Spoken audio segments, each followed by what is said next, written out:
Shalom, selamat malam dan selamat kita bertemu kembali di dalam kasih dari Tuhan Yesus Kristus.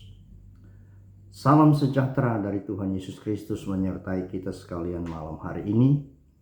Dan kembali saya mendoakan saudara selalu berada di dalam keadaan tubuh yang sehat, sebagaimana jiwa saudara sehat-sehat saja.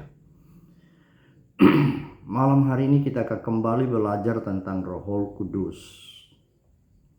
Saya sudah berkomitmen dalam beberapa waktu ke depan saya akan tetap berbicara tentang Roh Kudus, darah Yesus, dan kedatangan Tuhan Yesus yang pada kali yang kedua.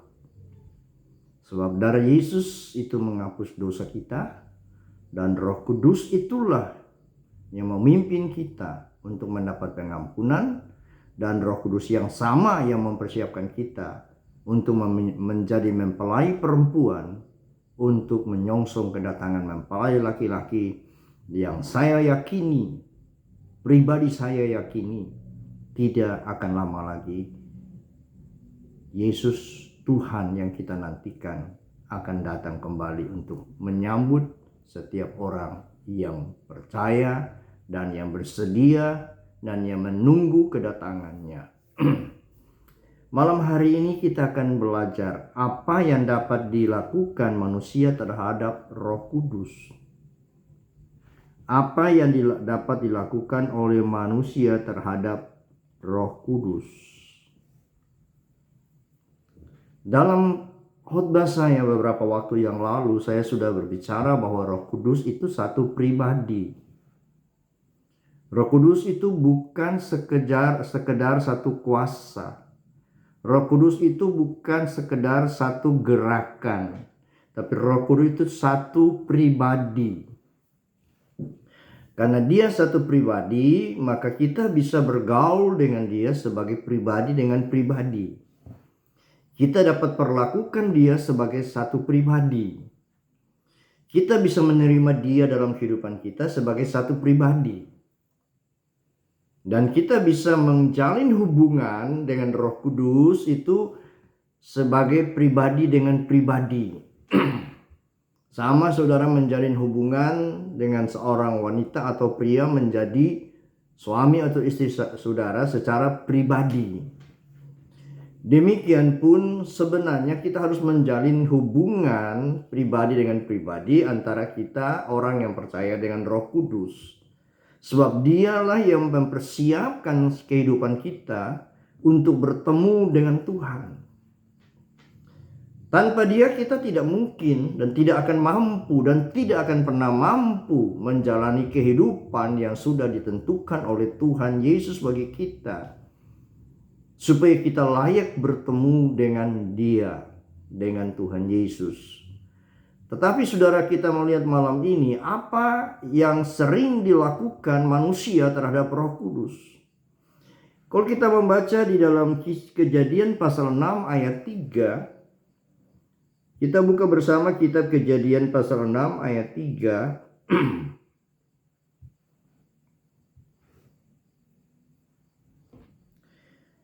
Berfirmanlah Tuhan, rohku tidak akan selama-lamanya tinggal di dalam manusia karena manusia itu adalah daging, tetapi umurnya akan 120 tahun saja. Rohku tidak akan selama-lamanya tinggal dalam manusia.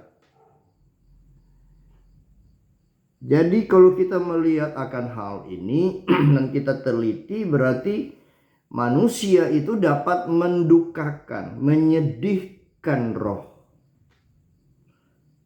Karena dia adalah satu pribadi, maka dia dapat disedihkan atau didukakan dengan perbuatan-perbuatan kita. Dalam Kejadian pasal 6 ini, masalah yang mendukakan roh Allah di sini adalah timbul perkawinan campur di antara anak-anak Allah dengan anak-anak manusia. Anak Allah yang dimaksud dalam Kejadian pasal 6 ini adalah keturunan dari Set yang menggantikan Habel yang dibunuh oleh Kain, saudaranya. Lalu anak manusia di sini dimaksudkan keturunan Kain yang dibawa kutukan Tuhan.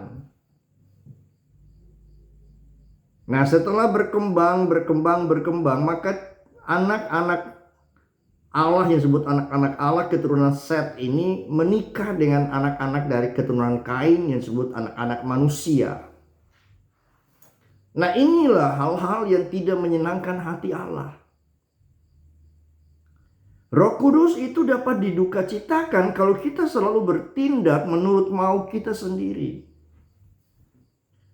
Roh Kudus dapat berdukacita kalau kita tidak mau melakukan kehendaknya dalam kehidupan kita, tapi kita memilih melakukan kehendak kita sendiri.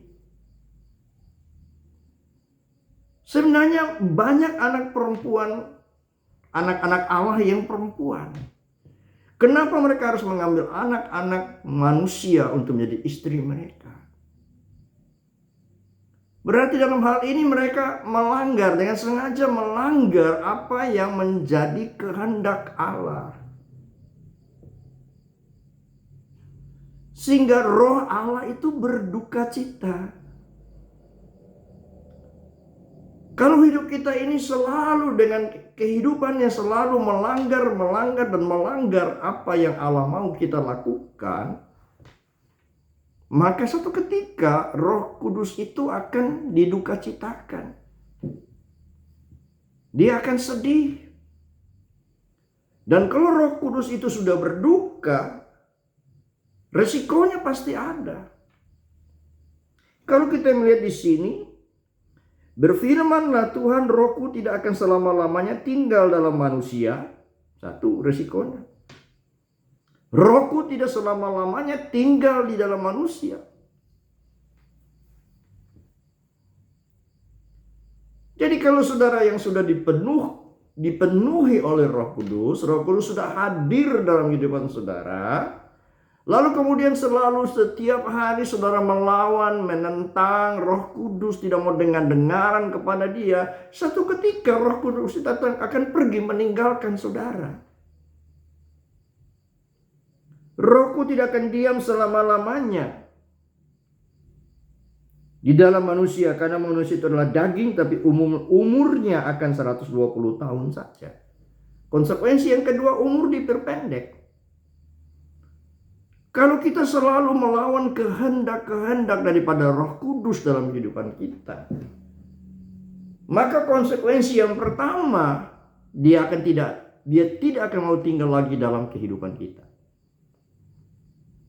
Nah saudara, kalau Roh Kudus sudah keluar dari kehidupan kita, siapa yang akan membimbing kita? Siapa akan menolong kita? Siapa yang akan mengatasi masalah bersama-sama dengan kita?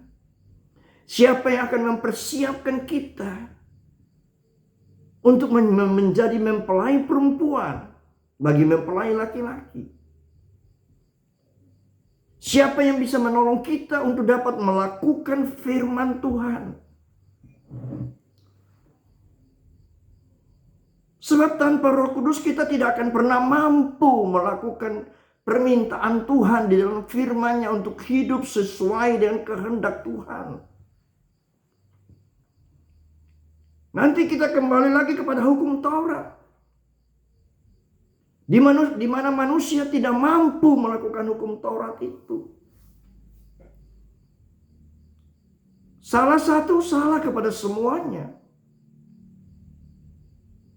Itu sebabnya Yesus harus datang untuk menggenapi Taurat. Sebab Taurat hanya menunjukkan dosa. Taurat hanya mendatangkan murka Allah.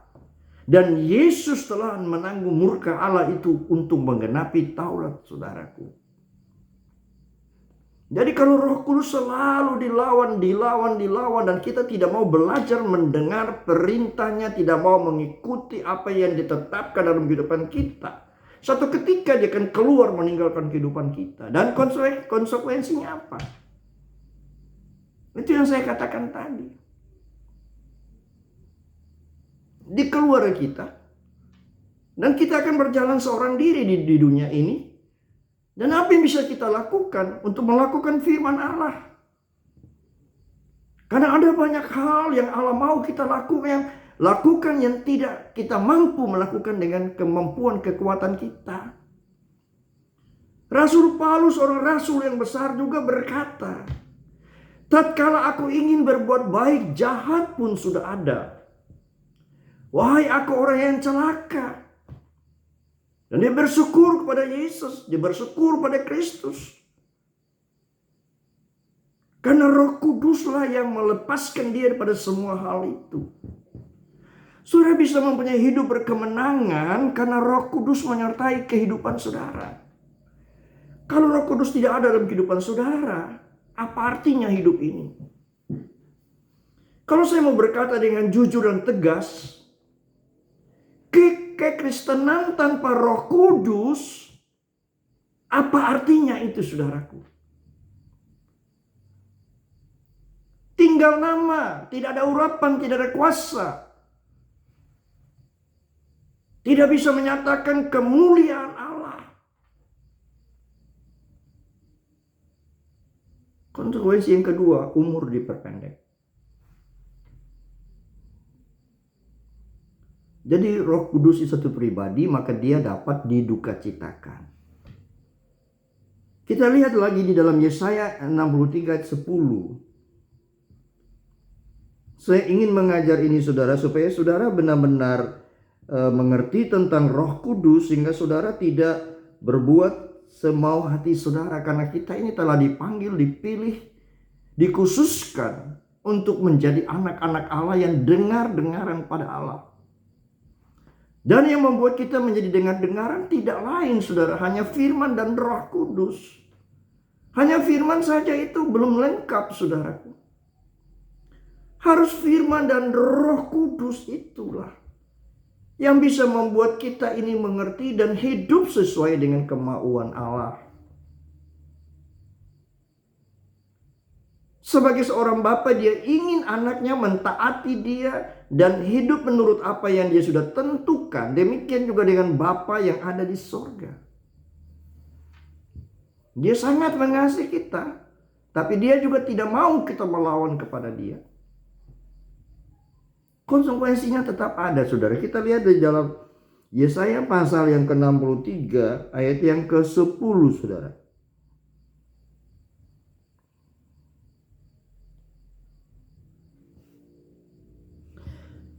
Tetapi mereka memberontak dan mendukakan Roh Kudusnya, maka ia berubah menjadi musuh mereka dan ia sendiri berperang melawan mereka. Mereka di sini siapa? Bangsa Israel. Kalau saudara baca ayat-ayat sebelumnya, saudara mengetahui bagaimana sayangnya Allah kepada bangsa Israel itu.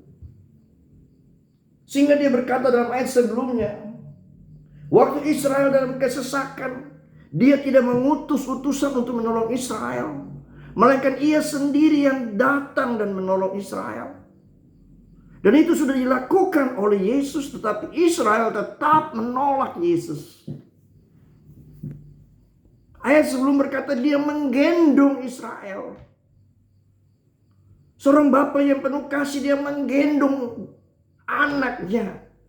Anaknya itu Israel disayangi luar biasa oleh Allah sebagai bapaknya. Karena dilukiskan Israel itu bagaikan dilahirkan oleh Allah sendiri. Tetapi Alkitab berkata mereka memberontak melawan Allah.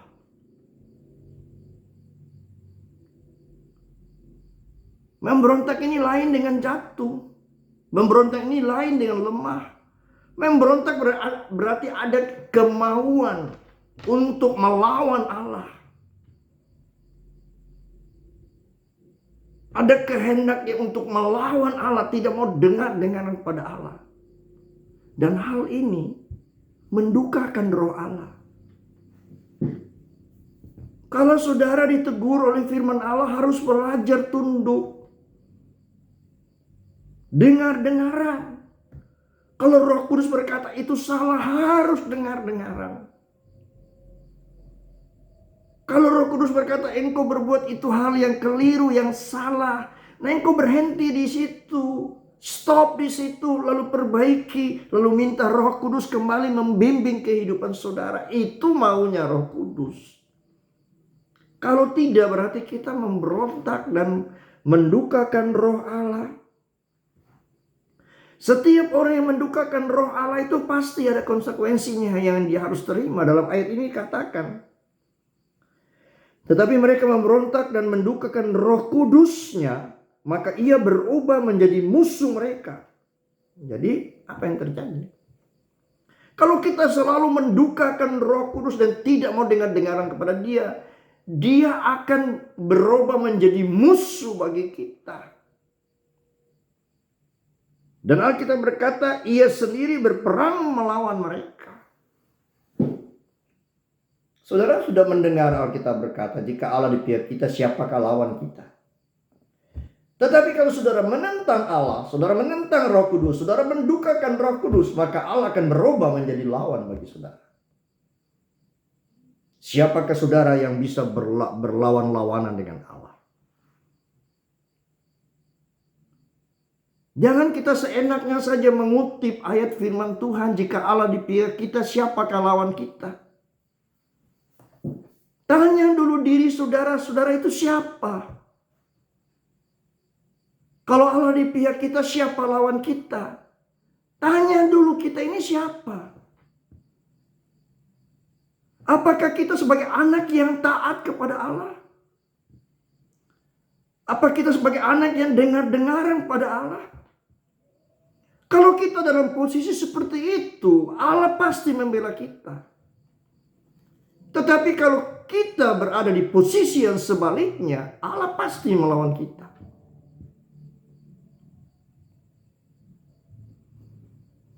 Kalau saudara mendukakan Roh Kudus, itu pasti Allah akan melawan saudara.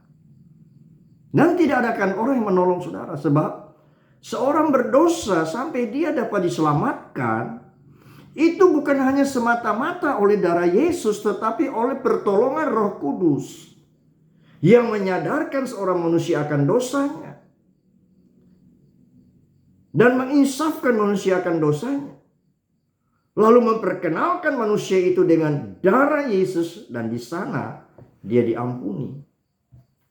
Sekali lagi saya singgung darah Yesus, karena darah itu sangat berharga.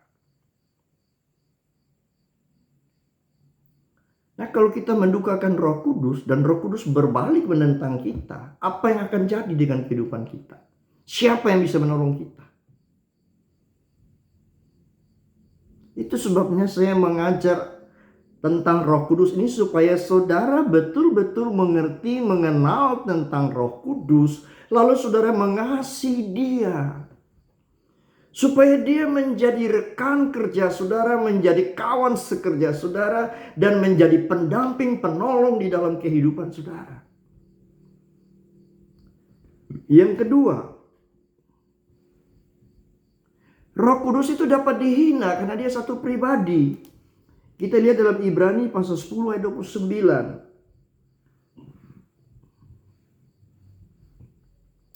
Ibrani pasal 10 ayat 29.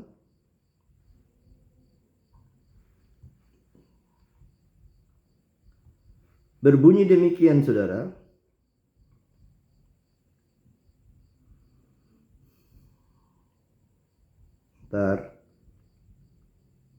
Betapa lebih beratnya hukuman yang harus dijatuhkan atas dia yang menginjak-injak anak Allah, yang menganggap najis darah perjanjian, yang menguduskannya, dan yang menghina roh kasih karunia. Jadi Roh Kudus itu dapat dihina oleh manusia. Dengan cara apa? Dengan cara sengaja melawan. Dengan sengaja berbuat dosa. Ada dosa memang sengaja dilakukan, tapi ada dosa yang tidak sengaja. Karena kelalaian, karena ketidakwaspadaan. Beda dengan dosa yang disengaja. Dosa yang disengaja itu sengaja untuk melawan Allah. Dosa yang disengaja itu tidak membawa dia kepada penyesalan untuk bertobat. Tapi dosa yang tidak disengaja karena kelalaian, karena kelemahan dan sebagainya, itu dosa seperti itu bisa membawa orang itu kepada pertobatan. Pada satu saat Roh Kudus akan memulihkan dia. Beda dengan dosa yang disengaja. Kalau saudara membaca ayat-ayat di atas sebelum ayat ini, saudara akan temukan alasan di situ.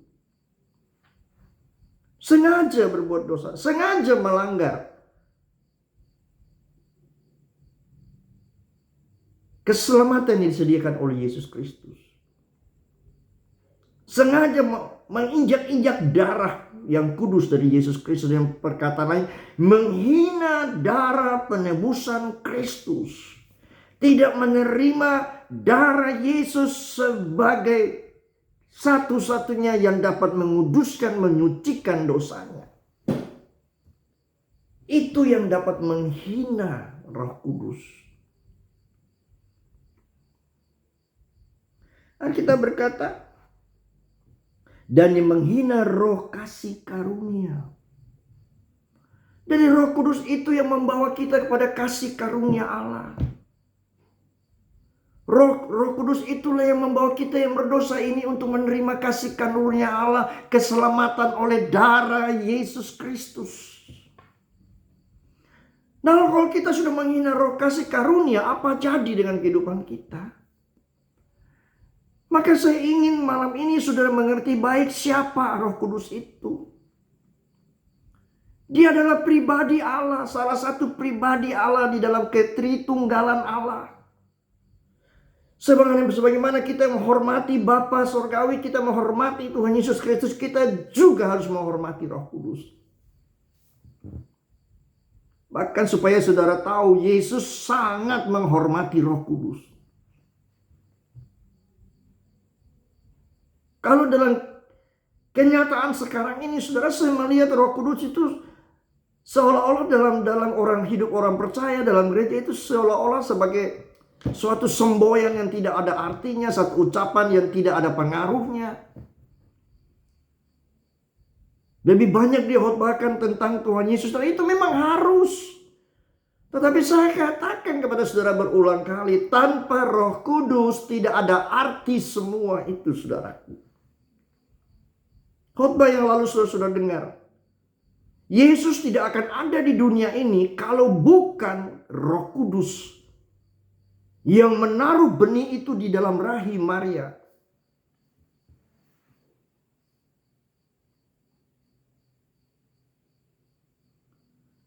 Dan Yesus tidak akan berjalan berkeliling untuk mengusir setan dan menyembuhkan orang-orang sakit dan sebagainya dan berbuat baik. Seperti yang ditulis dalam Kisah Rasul pasal 10 ayat 38. Kalau bukan Roh Kudus yang menyertai dia.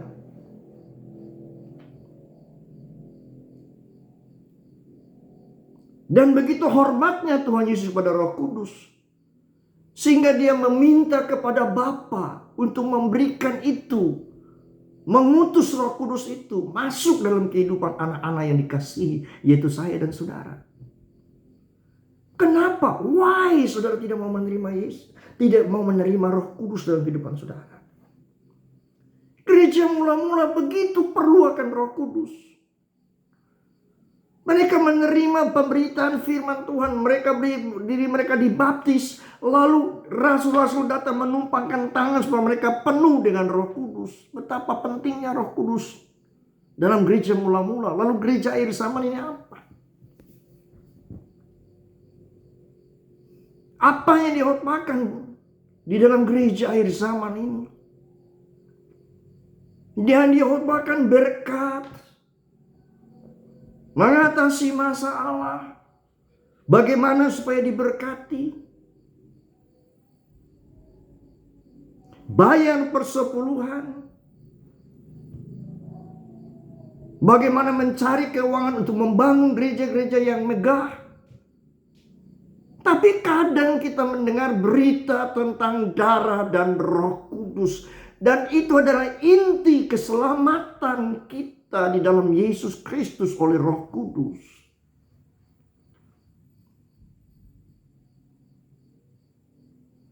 Saya sejak masuk pelayanan, saya belajar mencintai Roh Kudus. Saya belajar mengasihi Dia. Itu sebabnya tatkala saya menghadapi masalah yang besar, Dia tidak pernah meninggalkan saya.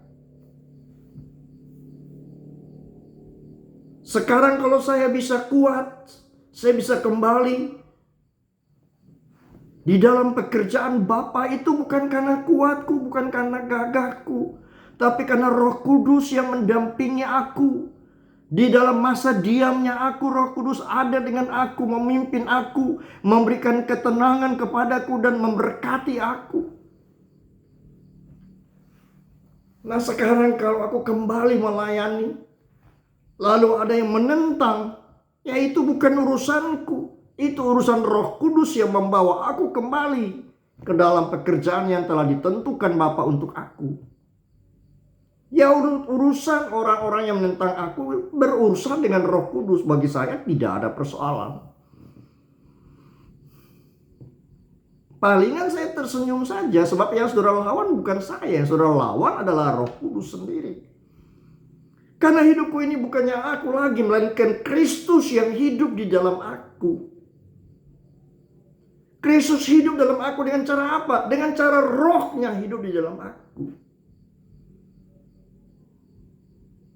Yang ketiga, saudaraku, Roh Kudus itu dapat didustai.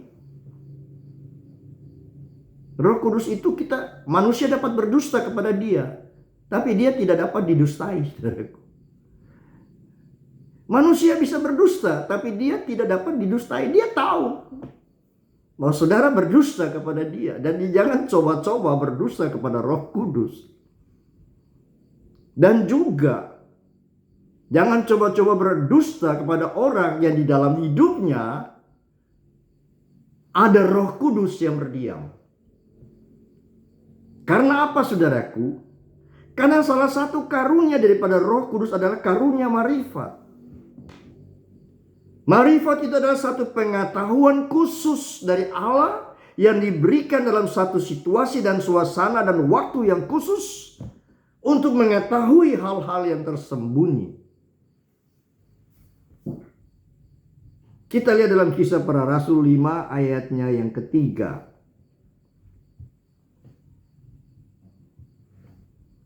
Kisah Para Rasul, saudara mungkin sudah bisa tebak kisah ini. Kisah Para Rasul pasal 5 ayat yang ketiga.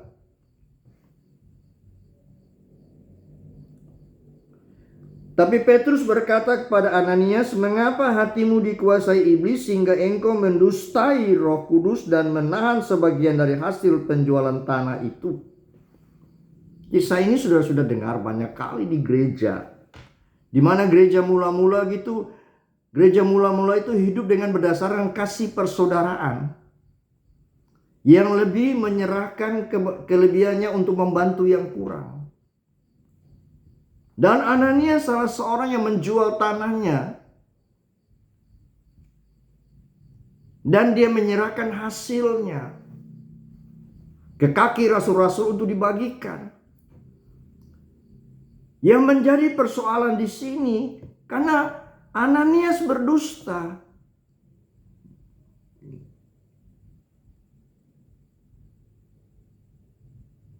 Dia berkata bahwa hasil jualannya ini 100% untuk diberikan kepada para rasul untuk dibagi-bagikan. Ini yang salah.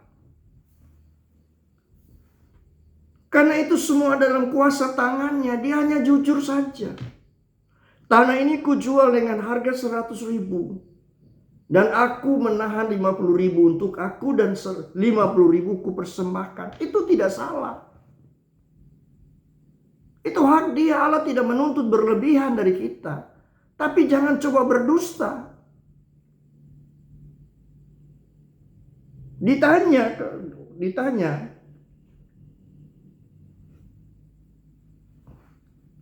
Tetapi Petrus berkata pada Ananias, "Mengapa hatimu dikuasai iblis sehingga engkau mendustai Roh Kudus dan menahan sebagian dari hasil penjualan tanah itu?" Nah, saudara, saya bicarakan tadi.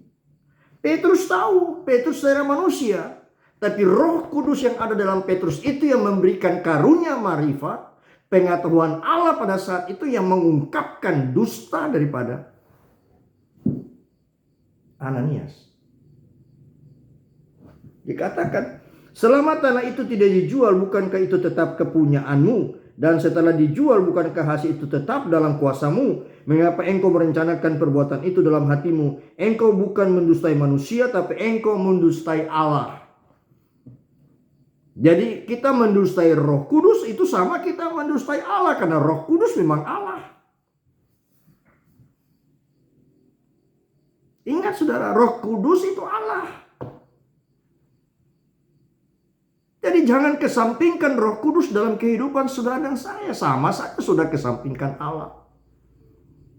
Itu sebabnya hidup saudara tidak diberkati. Hidup saudara dalam keadaan sakit-sakitan, dalam keadaan kelemahan dan sebagainya. Karena saudara mengesampingkan Roh Kudus. Saya menghimbau saudara, wahai saudara-saudaraku yang saya kasihi, undang Roh Kudus masuk dalam hidup saudara. Dan dia akan bekerja dalam kehidupan saudara. Dia akan memeriksa segala bagian tubuh saudara. Yang lemah dia akan ganti dengan yang kuat. Yang rusak dia akan ganti dengan yang baru. Saudara yang gelisah, yang tidak bisa tidur, saudara undang Roh Kudus. Dia akan memberikan saudara ketenangan dan kedamaian sehingga saudara bisa tidur dengan tenang.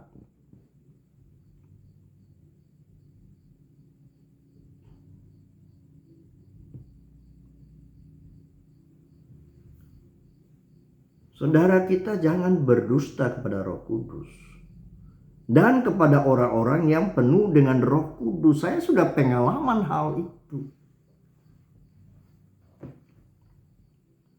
Satu ketika dalam pelayanan saya, waktu saya kembali dari perkunjungan, begitu saya masuk rumah, Roh Kudus berkata, "Angkat matamu, pandanglah ke sana." Ada seorang pembantu anak perempuan waktu itu. "Angkat matamu, pandanglah ke sana." Dan saya berkata, "Ada apa, Roh Kudus?" Dan dia berkata, "Anak itu hamil." Itu marifat, saudaraku. Saya tidak tahu, tapi Roh Kudus itu tahu. Dan sampai saat ini pun karunia itu masih bekerja. Seringkali saya mengetahui perkara-perkara yang akan terjadi. Bahkan orang membicarakan saya di luar sana, saya bisa mengerti, bisa mengetahui itu. Karena Roh Kudus yang memberitahukan kepada saya lewat karunia marifat itu.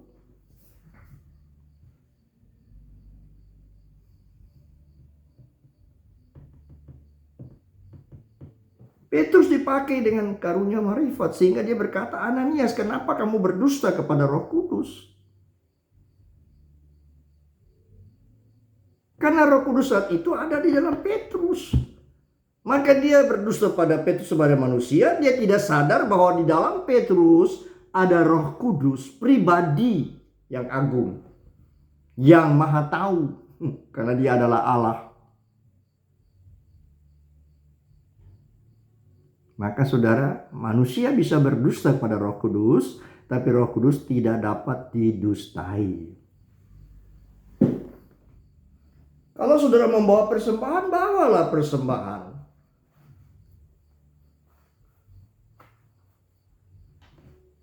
Kalau saudara membayar persepuluhan, bayarlah.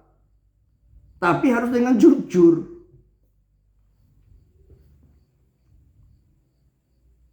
Kalau persepuluhan saudara, biasanya orang kalau bayar persepuluhan baru sedikit, 10.000, 100.000, 1 juta mungkin dia masih bayar. 10 juta mungkin dia masih bayar. Tapi kalau sudah 100 juta, itu terjadi pergumulan di dalam hatinya. Bayar tidak, bayar tidak, bayar tidak. Tapi kalau saudara mengasihi Allah, Ya bayar. Karena pada saudara kan ada masih 90% lagi. Oh, nanti pendeta jadi kaya. Ya itu urusan pendeta dengan Tuhan. Kalau dia salahkan persembahan itu dan dia pakai untuk dirinya sendiri dan memperkayakan dirinya, itu urusan dia dengan Tuhan. Tuhan tidak akan tinggal diam. Karena persepuluhan itu bukan khusus untuk kehidupan pendeta. Itu dipakai untuk seluruh kegiatan di dalam rumah Allah. Bukan hanya untuk imam besar. Harus dibagikan pada seluruh suku Lewi yang melayani. Jadi persepuluhan itu sebenarnya bukan hak sepenuhnya pendeta. Tapi ada pembantu-pembantunya. Pemain musik. Penari rebana. Pemimpin pujian. Pembersih gereja. Itu semua harus mendapat bahagian karena mereka yang mengurus rumah Allah, yang mengurus ibadah. Pendeta tidak akan bisa berbuat apa-apa di gereja. Dia tidak mungkin memimpin, bermain musik sendiri, menyanyi sendiri, memimpin sendiri, membersihkan gereja sendiri, menerima tamu sendiri. Harus ada pembantu-pembantunya. Nah, pembantu-pembantu ini harus menerima bahagian daripada persepuluhan itu. Dan seandainya pendeta tidak menyerahkan itu, ya tanggung jawab dia di hadapan Tuhan. Dan satu ketika, persepuluhan itu akan kembali menjadi kutuk bagi dia. Karena dia telah mengambil hak orang lain. Jadi tugas saudara, jangan berdusta pada Roh Kudus. Kalau harus bayar, bayarlah. Kalau saudara tidak mau membayar persepuluhannya, tidak usah bayar. Itu urusan saudara dengan Tuhan. Berarti saudara menipu Tuhan, ya sudahlah. Daripada saudara setengah-setengah menipu, lebih baik menipu 100%. Tapi semoga jangan itu terjadi, saudaraku. Bayarlah. Karena pada saudara masih ada 90%, bukan? Ingat itu, saudaraku. Saudara membayar 10%, tapi pada saudara 90%. Jangan takut pendeta menjadi kaya. Karena itu adalah haknya. Tapi dia juga harus pergunakan dengan sebaik-baiknya menurut firman Tuhan. Saya ulang, kalau dia salah gunakan, itu akan berbalik menjadi kutuk bagi dia. Anaknya sakit, istrinya sakit, dia akan sakit. Jemaat mulai berkurang perlahan-lahan. Karena salah gunakan keuangan Allah. Allah mengawasi semuanya. Jadi kita bisa berdusta pada Roh Kudus karena Roh Kudus satu pribadi. Tapi dia tidak pernah dapat didustai. Karena dia maha tahu. Karena dia adalah Allah. Dan kalau dia berdiam dalam hidup seseorang yang telah membuka dirinya untuk menjadi tempat kediaman Roh Kudus, hati-hati. Karena Roh Kudus itu memiliki 9 karunia. Jadi kalau dia tinggal dalam kehidupan seseorang dan orang itu hidup bergaul dekat dengan Roh Kudus, maka otomatis 9 karunia itu akan ada di dalam hidup orang itu. Dan akan bekerja pada saat dikehendaki oleh Roh Kudus.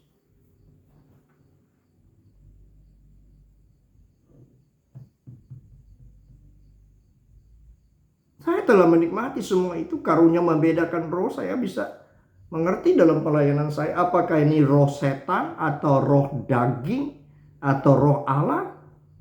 Roh Kudus bisa beritahukan saya bahwa ini roh setan, ini roh daging, cirinya begini. Kalau roh daging itu kalau ditegur meraju, mengambek. Tapi kalau roh setan diusir, dia berteriak-teriak, kemudian dia keluar. Asalkan roh di dalam kita lebih besar daripada dia yang ada di dalam dunia ini.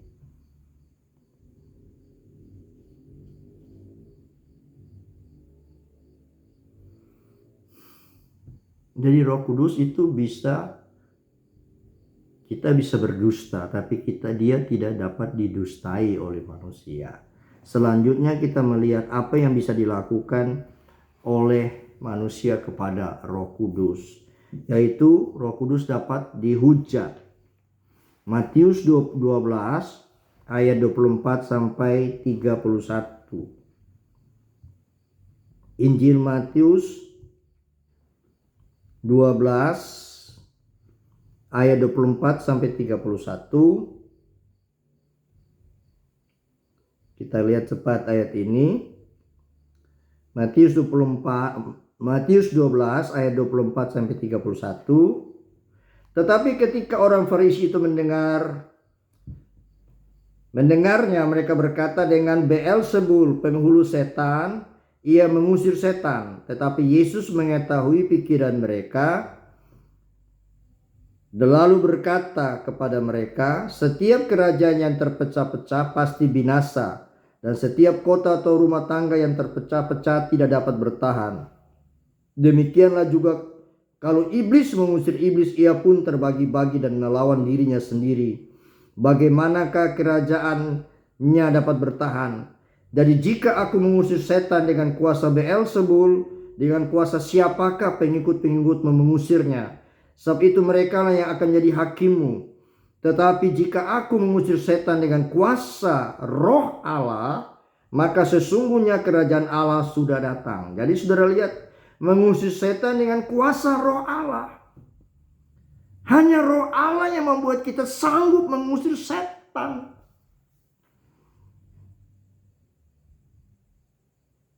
Kadang-kadang kita lihat pendoa-pendoa berteriak besar-besaran menengking setan, menggoyang-goyang kepala orang sehingga orang bukan menjadi sembuh tapi malah menjadi sakit karena kepalanya dicengkram oleh orang yang mendoakan itu dan menggoyang-goyang kepalanya untuk mengusir setan. Tapi setan tidak pernah keluar. Karena Roh Kudus tidak ada di dalam hidup orang yang menjadi pendoa itu. Kalau Roh Kudus ada di dalam hidup orang itu, tidak perlu dia goncang-goncangkan kepala. Dia hanya berkata di dalam nama Tuhan Yesus, hai setan, keluar engkau. Setan akan keluar karena dia tunduk dan taat kepada nama Tuhan Yesus. Jadi saudara tidak perlu mendemonstrasikan dengan cara menggoncang kepala, berteriak-teriak yang kuat dan sebagainya. Tidak perlu. Karena yang menyembuhkan dan mengusir setan adalah Roh Kudus. Saudara hanya perantara saja.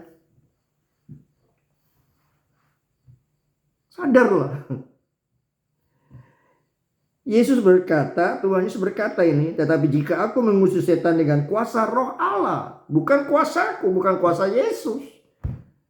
Karena Kisah Rasul 10 ayat 38 berkata, Roh Allah mengurapi Yesus dan Yesus berjalan keliling mengusir setan, menyembuhkan orang sakit dan berbuat baik kepada semua orang. Roh Allah yang melakukan hal itu. Makanya dari dulu saya mengasihi Roh Kudus, saya mencintai dia, saya menyayangi dia. Setiap hari saya berkata, Roh Kudus, aku mengasihi engkau karena engkau begitu mengasihi aku. Aku di dalam masalah yang sangat berat dan aku berdiam diri. Engkau juga ada dengan aku di sisiku dan menghibur dan menguatkan aku sampai saatnya perkaraku diperjuangkan oleh engkau di hadapan Bapa.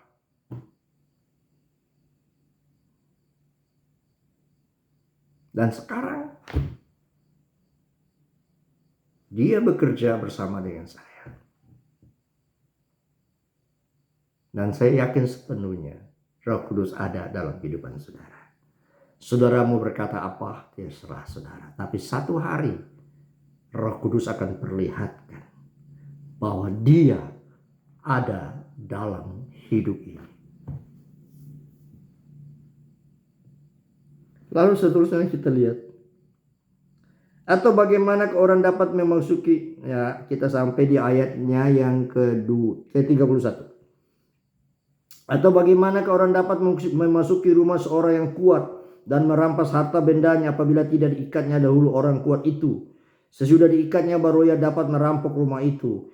Siapa tidak bersama aku, ia melawan aku. Siapa tidak mengumpul bersama aku, ia mencerai-beraikan. Sebab itu, ayat 31, dengar saudaraku, sebab itu aku berkata kepadamu, segala dosa dan hujat manusia akan diampuni Tetapi hujat terhadap Roh Kudus tidak akan diampuni. Ayat 32, apabila seorang mengucapkan sesuatu menentang anak manusia, ia akan diampuni. Tetapi jika ia menentang Roh Kudus, ia tidak akan diampuni di dunia ini, dan di dunia yang akan datang pun tidak. Nah, hati-hati saudaraku.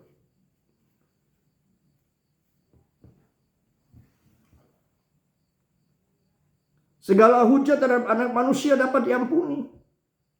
Saudara bisa menghina kepada Tuhan Yesus, saudara masih dapat diampuni. Tapi kalau saudara menghujat Roh Kudus, saudara tidak akan diampuni di dunia ini dan di dunia yang akan datang. Berarti saudara tidak punya hak masuk kerajaan sorga jika saudara menghina Roh Kudus.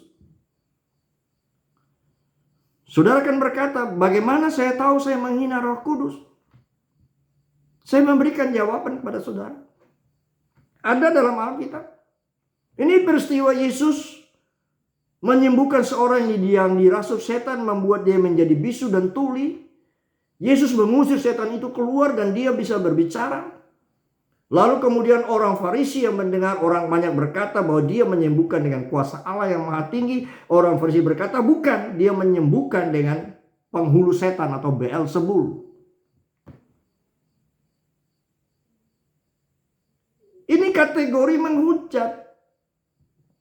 Kalau saudara melihat seorang hamba Allah dengan kuasa Roh Kudus melakukan mujizat di dalam nama Yesus, dan itu terjadi, lalu saudara menentang, saudara melawan orang itu, dan itu tidak benar, itu tidak benar, itu tidak benar.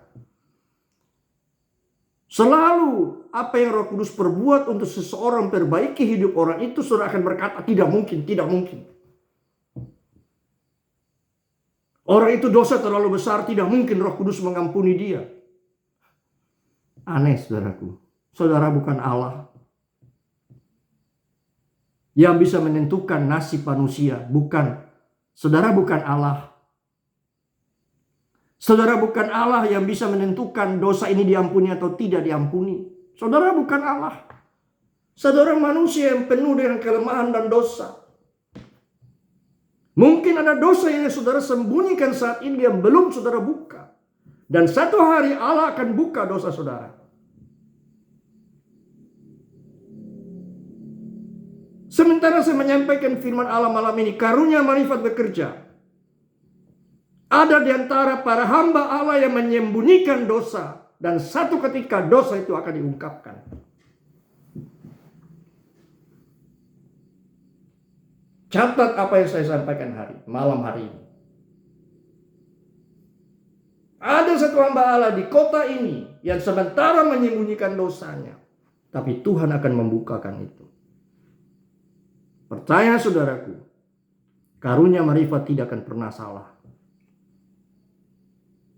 Jadi kalau seorang hamba Allah dipakai oleh Roh Kudus untuk menyembuhkan orang, untuk berbuat mujizat dan sebagainya, lalu saudara terus-menerus menentang dia. Saudara tidak menentang orangnya, saudara menentang Roh Kudus yang mengerjakan itu.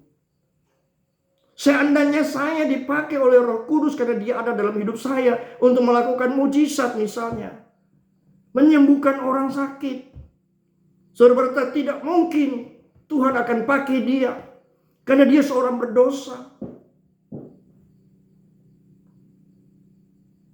Saya pernah alami ucapan seperti itu, saudaraku.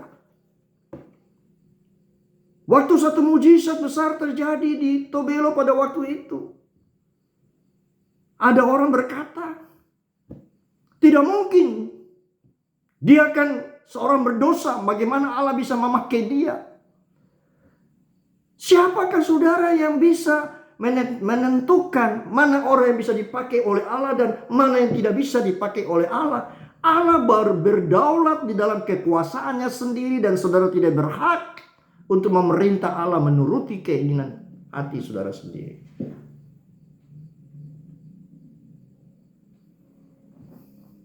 Hati-hati dengan menghujat Roh Kudus. Karena tidak diampuni di dunia ini dan di surga. Jadi itu beberapa hal yang bisa dilakukan oleh manusia pada Roh Kudus karena dia adalah satu pribadi. Tapi yang sangat berbahaya, dan saya doakan jangan itu terjadi, saudara menghujat Roh Kudus. Selalu menentang pekerjaan-pekerjaan yang dilakukan oleh Roh Kudus.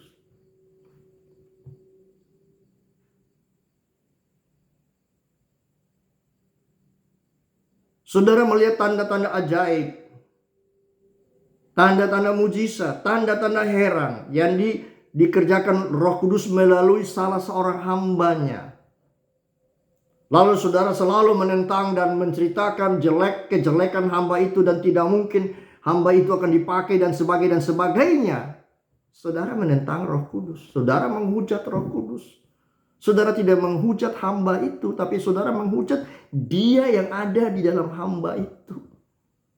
Karena bagi saya lain, saudaraku, hidupku ini bukannya aku lagi, melainkan Kristus yang hidup di dalam aku. Hidup yang kuhidupi sekarang aku hidup dalam iman kepada Anak Allah yang mengasihi aku dan yang menyerahkan dirinya karena aku. Adapun hidupku ini bukannya aku lagi, melainkan Kristus yang hidup di dalam aku. Jadi kalau ada orang yang menentang orang yang hidupnya dipenuhi oleh Roh Kudus, yang melakukan pekerjaan-pekerjaan ajaib, maka itu termasuk kategori menghujat Roh Kudus. Kalau sudah seperti itu, saudara percuma bergereja. Karena firman Allah tidak akan dibatalkan. Saudara lihat, coba saudara pelajari. Ayat 32 saya baca pelan pada saudara. Apabila seorang mengucapkan sesuatu menentang Anak Manusia, ia akan diampuni. Yesus berkata, kalau kamu menentang aku, mengucap sesuatu menghina aku, akan diampuni. Tetapi jikalau kamu menentang Roh Kudus, tidak akan diampuni. Saudara lihat betapa Yesus sangat menghormati dan menghargai Roh Kudus.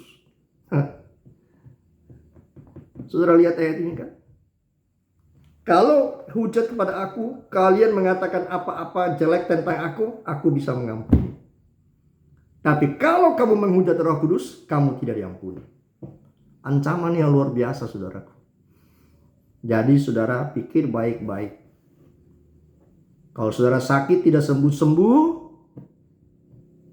usaha bangkrut, naik turun terus. Ingat, pernahkah saudara menghujat Roh Kudus? Kalau sudah, ya sudah, terima apa yang ada ya sekarang. Karena Alkitab berkata dosa yang tidak diampuni ya menghujat Roh Kudus. Tapi saya berdoa semoga tidak ada di antara saudara yang menghujat Roh Kudus. Saya sudah beritakan ini, selesai tugas saya. Kalau saudara mau menghujat, itu urusan saudara dengan Tuhan. Kalau saudara menghujat seorang hamba yang ada roh Tuhan di dalamnya, ya saudara bukan menghujat hamba itu, tapi saudara menghujat roh yang ada di dalam hamba itu. Mari kita berdoa, saudara. Bapa, aku sudah selesai menyampaikan ini. Apa saja yang bisa dilakukan manusia terhadap Roh Kudus sebagai satu pribadi. Aku sudah menjelaskan supaya mereka mengerti, supaya mereka tidak mendukakan hatimu. Mereka tidak berdusta kepada Engkau Roh Kudus. Mereka tidak menentang Engkau Roh Kudus. Dan yang utama mereka tidak menghujat Engkau Roh Kudus. Supaya jangan Engkau tanggungkan segala resiko yang sudah diberitakan malam ini. Dan Roh Kudus, terima kasih sebab Engkau sudah mengungkapkan semua ini. Biarlah kami semua menyadari dan waspada terhadap tingkah laku kami kepadamu Roh Kudus. Terima kasih Tuhan Yesus, terpuji namamu Bapa. Berkati semua saudara-saudaraku yang mendengar firman-Mu ini dengan damai dan sukacita, dan tuntun mereka kepada jalan yang benar, karena Engkaulah jalan kebenaran dan kehidupan, dan Engkaulah yang membawa kami ke sorga dengan pertolongan daripada Allah Roh Kudus. Roh Kudus, biar Engkau selalu ada dalam kehidupan orang-orang yang telah membuka hati dan menerima Engkau. Aku mengasihi Engkau, aku menyayangi Engkau Roh Kudus, dan aku bergantung sepenuhnya kepada Engkau. Terima kasih Tuhan Yesus. Haleluya. Amin. Shalom, sampai bertemu kembali.